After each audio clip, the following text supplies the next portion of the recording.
తెలంగాణలో రేషన్ కార్డులు ఉన్న వారందరికీ కూడా భారీ షాక్ అయితే తగలనుంది. కొన్ని రూల్స్ అయితే గనక పెట్టారు. ఆ రూల్స్ దాటి ఉన్నవారు రేషన్ కార్డులన్నీ కూడా రద్దు చేయడానికి ప్రక్రియ అయితే మొదలైపోయింది.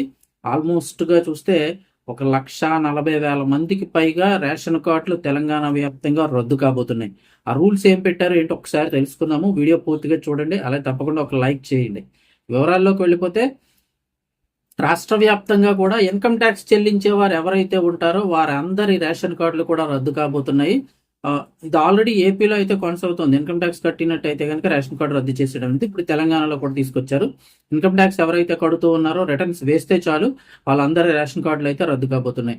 ఇక అలాగే లబ్ధిదారుల యొక్క ఆధారు, పాన్ కార్డు వివరాలను ఆదాయ పన్ను శాఖ ద్వారా సేకరించి వారి యొక్క ఆర్థిక పరిస్థితులను పరిశీలించి రేషన్ కార్డులన్నింటినీ కట్ చేయనుంది ప్రభుత్వం. ఇక అలాగే ఖరీదైన వాహనాలు ఉన్నవారి రేషన్ కార్డులు కూడా బంద్ కానున్నాయి. మొత్తం 83,545 మంది మరణించిన వారికి కూడా రేషన్ పంపిణీ జరుగుతూ ఉందంటున్నారు. నిబంధనలకు విరుద్ధంగా వారి కోసం 135 కోట్లు ఖర్చు అవుతుంది. ఇక పీఎం కిసాన్ డేటా ఆధారంగా 52,338 మంది ఆదాయ పన్ను చెల్లిస్తున్నట్లుగా తెలిసింది.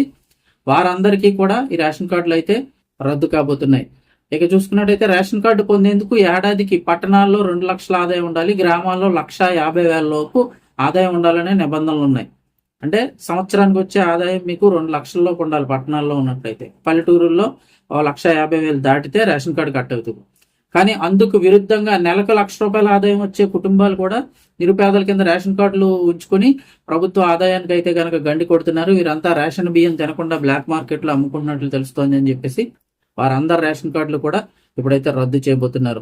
ఇక అలాగే చూసుకున్నట్లయితే 15 ఎకరాల పైన భూమి ఉన్నవారు, 4 చక్రాల వాహనాలు ఏవైతే ఉంటాయో ఖరీదైన వాహనాలు, అటువంటి వారికి కూడా రేషన్ కార్డులు అయితే కనుక ఇప్పుడు రద్దు చేయడానికి ఏపీ ప్రభుత్వం నిర్ణయించుకుంది.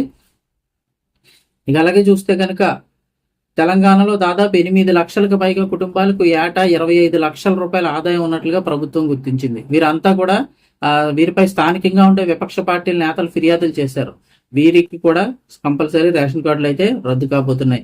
ఓవరాల్ గా చూస్తే 1,40,000 రేషన్ కార్డులు తొలగించేందుకు ప్రభుత్వం అయితే సిద్ధమైంది.